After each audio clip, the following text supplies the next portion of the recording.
Hey everybody, today I'm talking about Peter Santanello. If you don't know, he's a very famous YouTuber who's kind of a travel vlogger, blogger.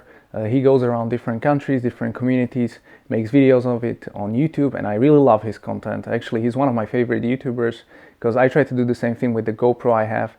And yeah, I really like his concept. Recently, he got into religion, so he was making documentaries with Hasidic Jews in the New York, and then he went to see the Amish, and it's really awesome. So go check it out. I really recommend it. Actually, in his recent videos, he started to talk about Islam, and since I'm a Muslim, I want to say something. And this is not a criticism of Peter. Of course, he maybe doesn't know any of this, but I just want to point out a few things which maybe he should pay attention to. He has, I think, 3 episodes to this day, and the first one was with a woman who was fully covered in niqab. Then he made a video with a bunch of Muslims in the US, kind of hanging out in a house. Then there was one where he met with a woman who wasn't actually wearing any hijab, and she was a Muslim, and they went to some mosque or something like that. And I just wanted to make this video because some of the questions that Peter asked are kind of weird to me. So let me give you an example of what do I mean. So for example, when Peter says like, are you practicing Muslim? The woman, she said like, yeah, I pray 5 times a day. He was like, well, that's pretty conservative. Like some people would say this is conservative. This is actually not conservative at all. Like as a Muslim, you need to pray 5 times a day. There's no choice you have in this matter. This is compulsory prayer. Of course, you can say like, well, I don't need to do that. I don't need to fast in Ramadan. I don't need to do this.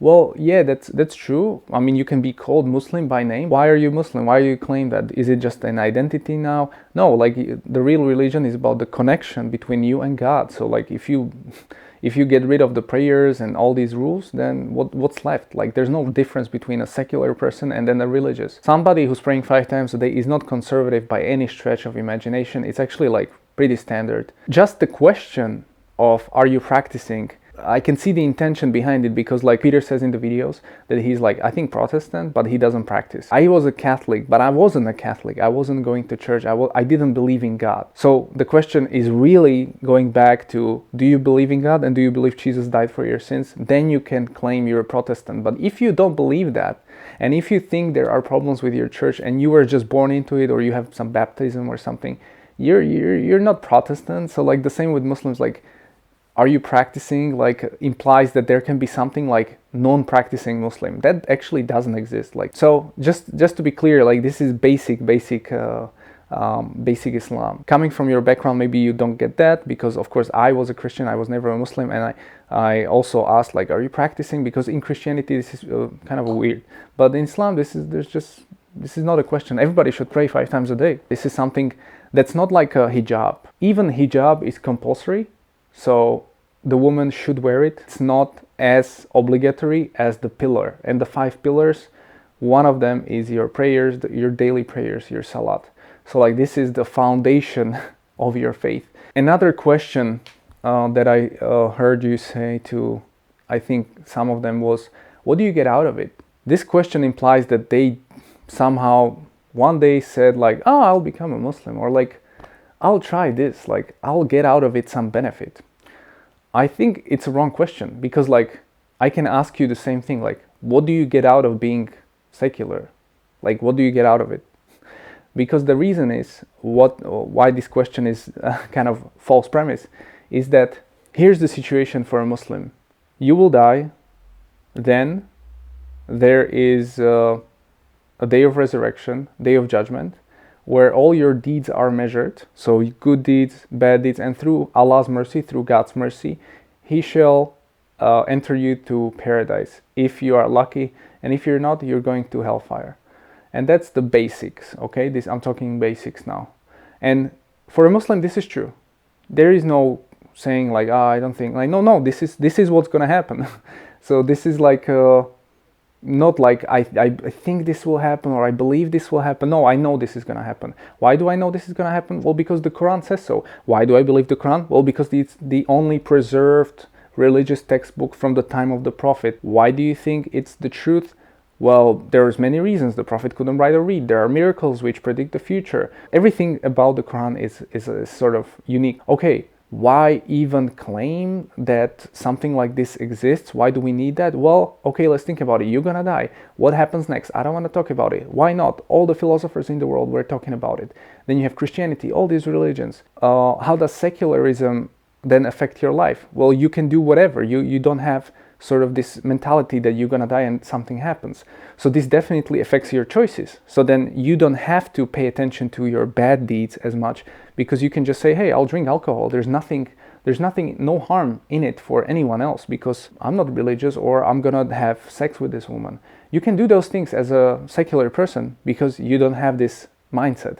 But as a Muslim, of course, it gives you guidelines. And every religious person, the Amish, the Jews, the Christians, whatever, they have this, the practicing, even though this is like what? They have this structure, and it's there because they believe this is the truth. And the belief for a Muslim is based on reason, science, and revelation. It's not based on blind faith. So that's the difference. And so when you ask, what do you get out of it? I think it's a wrong question, because it can be flipped around and ask you, what do you get out of being secular? Because I have more reason to believe God exists than you do that God doesn't exist. Like, I can claim that. We can get into discussion about cosmological arguments, contingency arguments. We can talk about the cell structures, whatever you want. At the end of the day, you must come to conclusion that there was an uncaused cause, which everything depends upon. And so, if you want to deny that, that's fine, and you want to live in the secular world, that's okay, but remember that your worldview is actually not above this one. Peter has this liberal mindset that when he was in Saudi Arabia talking to a woman in car, I think he said like, women were like shaking hands, yeah, and he was like, is that okay? He said like, well, there are concerts here, and the country is opening up, and so like, why is that good? Like, why is freedom good? You need to justify, like, why is democracy good? Why is freedom good? Why is liberalism a good idea even to begin with? So these things have to be scrutinized.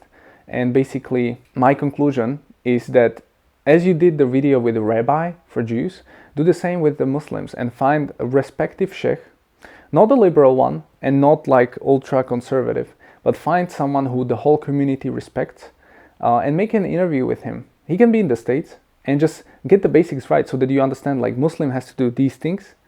This is something additional, and this is like possible to do, and then this, and what are the levels. I think this will be very good for your channel, because you can actually unpack the faith and learn something new as well. And then you would ask different sort of questions. Thanks for covering the Muslim world, because not many people cover us. But thank you again for watching this, guys. Let me know what you think about Peter. And yeah, I really salute to his work. He's a great vlogger, blogger, YouTuber. And go check out his Jewish episodes. They are really awesome. Go check out his episodes with Amish. They're really great. Like really, really practicing religious people. So thanks, Peter. Thank you for checking out this video, and hopefully it made sense.